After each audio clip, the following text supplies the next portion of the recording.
Hey everybody, this is TJR. Within 30 minutes of uploading this week's episode of Music Worth Buying to YouTube, we received a copyright notice from Universal Music Group stating that we could not play the 25-second clips that we use in our music reviews. And this was specifically in regards to the latest album by Elvis Costello entitled Look Now.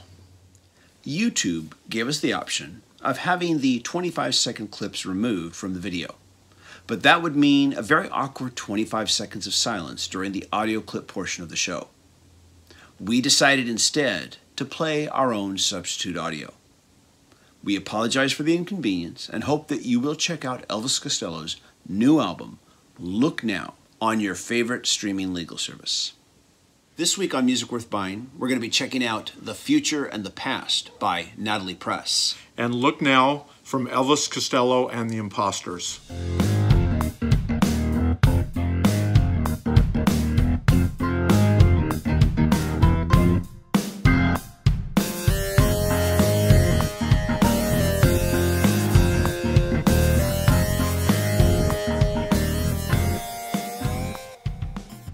Hello everybody, welcome to another episode of Music Worth Buying. My name is TJR, I'm a musician and a music writer. And my name is Robert Kinsler, and I'm a music writer and a musician.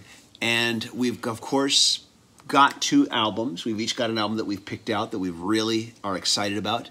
And we want to, yes, you can see Robert's very excited. I'm not at the bit. That's probably more graphic than you wanted. No. But we both have albums that we're excited to share with each other and with you. And we're going to both check out each other's albums, see what we think.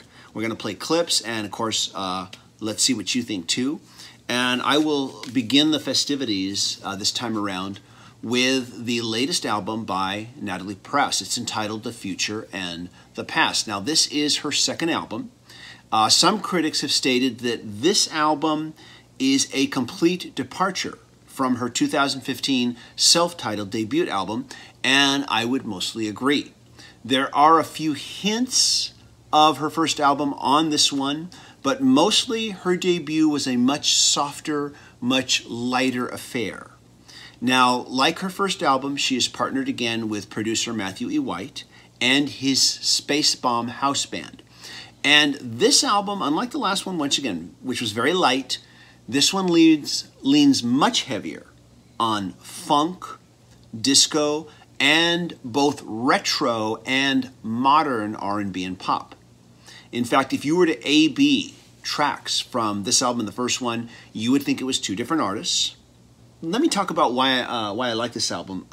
Mostly it's the organic feel of it. Even though this is a very modern pop-sounding album, what I love is how organic it sounds. On a number of tracks, there's one entitled Short Court Style and The Fire, where she manages to just really balance creating tracks that hit the mold of modern pop, but still sound organic. And this is because it's real instruments. And what I kept experiencing as I first listened to this album, I thought, gee, this feels like a lot of what's on the radio, which I tend to dislike because it's not organic sounding, it sounds artificial, and it all follows the same chord progressions. But I'm listening to them like, I'm getting into this. Oh, it's because it's real instruments. I'm actually hearing real guitars. You know, there are some, I'm sure there's some synthesizer samples in there, but even those feel much more like they're being played by real human beings. I wish more of today's modern pop realm would follow the example of this album. Now, she also expands beyond what I've just talked about and goes into more jazz-influenced pop as well. So there's a lot of colors on this album. I'm going to play a track here that is entitled Oh My. Respect the trees. It's giving heartbreak to me. Heartbreak down, heartbreak to me. Heartbreak down. Oh my,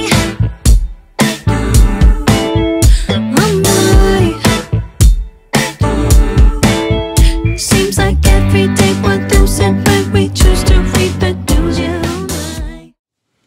Now, that's my first time hearing that. I really love it. And, you know, the thing about it sounding organic and real, is very spot on, and it actually reminds me a little bit of Prince, you know, which is amazing. I know, you know, it has that feel, kind of the funky groove, and just a really joyful kind of vibe. This track is very retro 80s pop, and very retro, and definitely has that Prince, you know, funkified sound to it.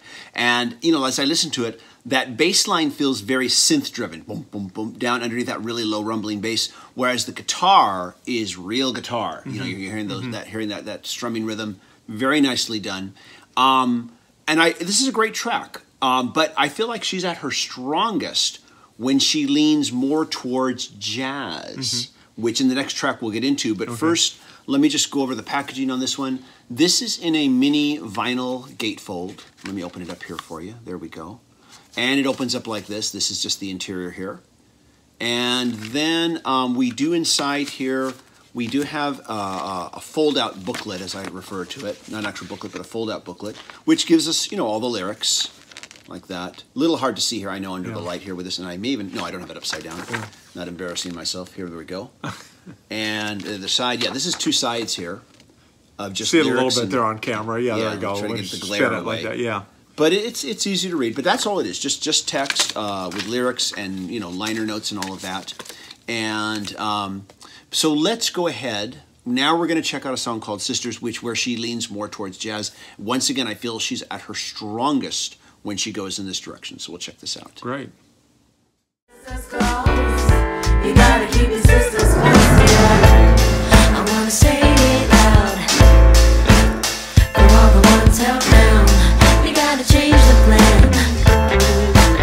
Come on, let's stay women. So all the bad girls here, well, let's make that clear, and we'll say it fast.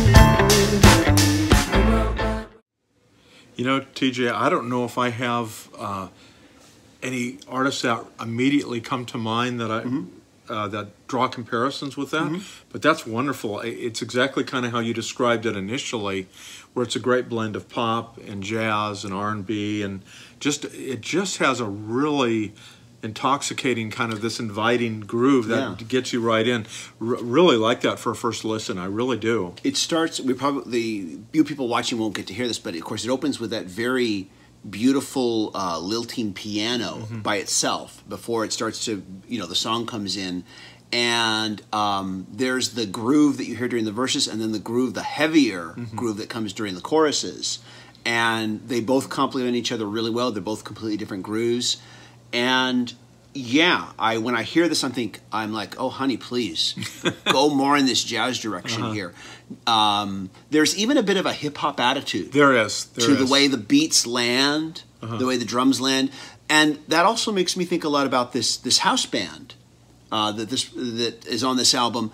I'm curious to hear other albums, you know, by the same producer, if he's using the same house band, because this is a great band. On this album here. I mean, she's writing these songs, you know, but this house band is clearly adding a lot to it, and it makes me, of course, I'm excited to hear the next release by Natalie Prass after hearing this album, whatever direction she decides to go in. She might go in a totally different direction, but I'm still curious, definitely want to hear what she does next.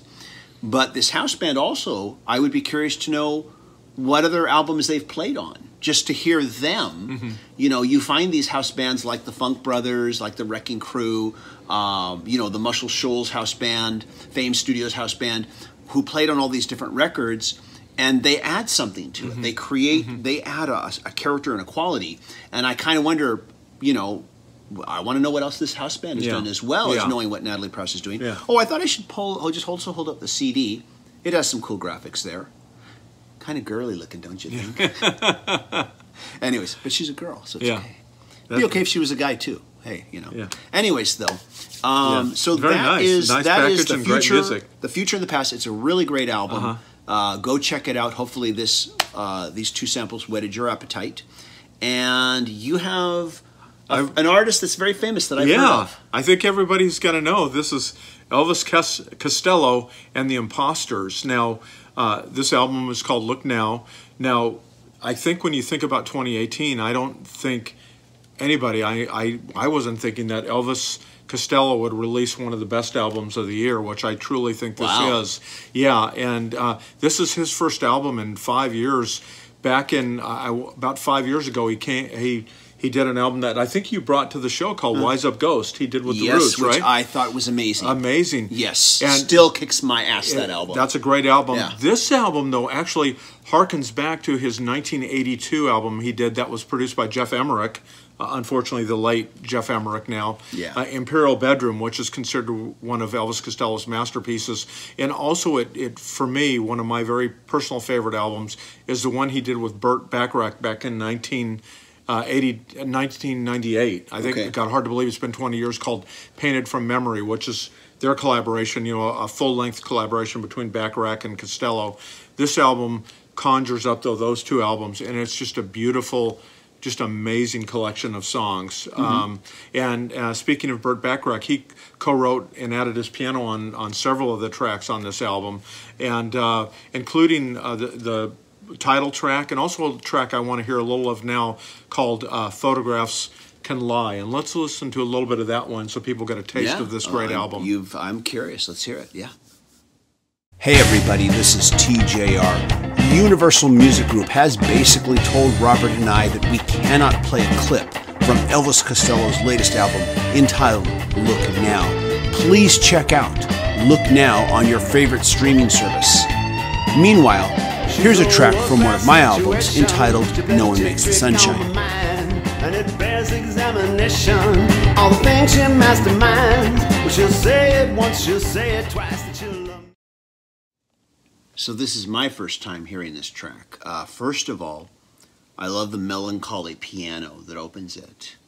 Secondly, I would say this is a really beautiful vocal performance by Elvis Costello. I don't normally think that much about his vocals, oddly enough, but this is a really beautiful vocal performance by him. And that's amazing, because the next point I had on my Cliff Notes thing was that, to me, this is one of his most deeply affecting vocals that I can recall. Yeah. It just blew, when I heard it. I mean, it's Elvis Costello, but boy, is it delivered with so much power. You're just, I mean, it's like he's there singing in the room with you. It's just unbelievable. Well, also what I noticed is just how, what's the word I'm looking for? Smooth his vocals sound. Yeah. I'm used to him sounding maybe more rough around the edges when he sings, having more of a roughness to his voice. But here he's delivering his vocals with such a smooth, beautiful clarity. The only thing I can think of is like, to compare, is maybe Karen Carpenter. There's such a silky smoothness to how he's delivering the vocals. I don't think I hear him sing this way too much. Yeah, no, exactly. I mean, that's what I thought. That's what struck me. That's why I had to bring the song so we could share a little bit of it. It just, this song blew me away, and again, it reflects the best of Costello and the best of Burt Bacharach. I mean, it's. Did he do this? Write the song with Burt Yes, Bacharach? he did. Yeah, Oh, okay, yeah. And as far as I know, I mean, that's what I put on the notes. So hopefully, I didn't blow it. Someone will correct me if I'm wrong. sure someone And on as the I internet will recall, correct that's you. also Burt Bacharach on piano with him. Oh, so it's an amazing collaboration. Like I said, 20 years ago, they did that unbelievable album, Painted from Memory. Wow. Boy, it was sure great to see him back. I was in the not studio. aware they collaborated. Now, was that just this song, or was No, he's on three songs. There's Three a of few. the songs, There's a few okay. collaborations. The next song, actually, and I don't want to jump ahead, will be another collaboration. We'll talk about Okay. that in a minute. One other thing I want to say about this song, though, there is this imaginary soundtrack in my head. It's called the soundtrack to the saddest movie in the world, and there are songs that I have specifically it's a fantasy soundtrack that I have put into that soundtrack playlist called the saddest movie in the world. This, even though I haven't heard the whole song yet, we just listened about the first half of it before I decided I would comment. This song feels like it needs to go on that imaginary soundtrack of the saddest movie in the world. And anyway, but now go ahead, please. It's definitely poignant. What I was going to say is that Carole King also collaborates in terms of, they co-wrote a song, I guess, according to the liner notes I read back in the 90s, and he also does that song on here as well. So, again, there's and then it's also great that he's back with the Imposters. There's a lot of good things here. I'd read all kinds of rumors. Was he done doing albums? Did he have anything left to say? I'm sure happy that Elvis Costello came back and did this album. Again, Look Now is just beautiful. The next song we're going to hear, because that one was so poignant, so kind of, you know, very, very jazzy and very, you know. Yeah. No, go. But Oh first yeah, tell us about, let's talk about. Show the album. Album is beautiful. It's a mini album, gatefold. Has the CD here on one side, but I love this booklet. I'll tell you why. It not only mirrors the album cover, but it has all the lyrics, and they are so easy to read. We love that, you know. And then it just very, as you There's can some see, art on the back there. yeah, there's some art, yeah. And I don't know if he did that painting or not. Now that I think about it, I don't think I. Yeah. But it's just it's a beautiful package. Good. Beautiful package. Right. Yeah, really nice. The next song though is entirely different than the first song we heard. And this song Is it speed metal? It is. It's speed metal. Awesome. No, it's called. Yes. This song is Yes. you know, a little bit more up tempo, and it's called "Burnt Sugar Is So Bitter." And let's play a little bit of that one. Let's check it out. Universal Music will not let us play anything from this album, so here's a little bit more of my song entitled "No One Makes the Sunshine." She'll say it once, she'll say it twice, that she'll love me to the end. She'll say it, no one makes the sunshine, baby, and I never comprehend.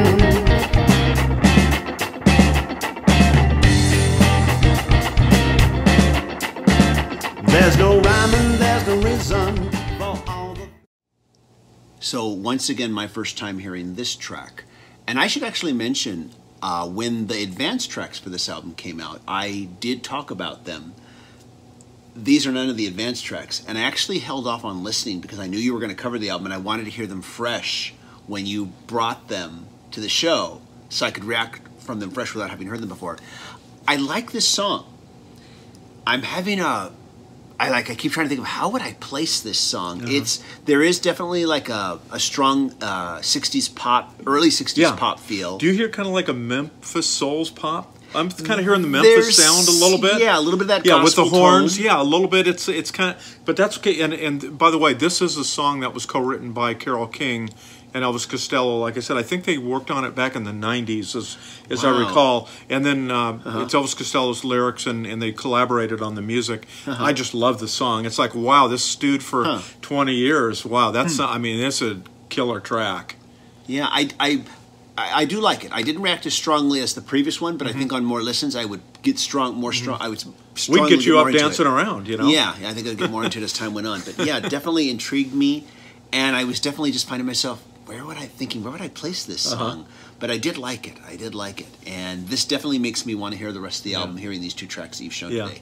Yeah, and I'll tell you, this is another one of those examples, which we do have from time to time, where a veteran is just like still showing how to get it done. I mean, this is just, this is a mind-boggling great album. And I mean, if it was from a new artist, the whole world would be on fire talking about it. Yeah. Because even though it's Elvis Costello, who is considered one of the great pop or rock songwriters of the last 30 or 40 years. I mean, do not take it for granted. This is an amazing album, and if you've lost touch with his music or you're not that familiar with Elvis Costello, get this album. It's called Look Now, and check it out. Listen to it on Tidal or Spotify or something.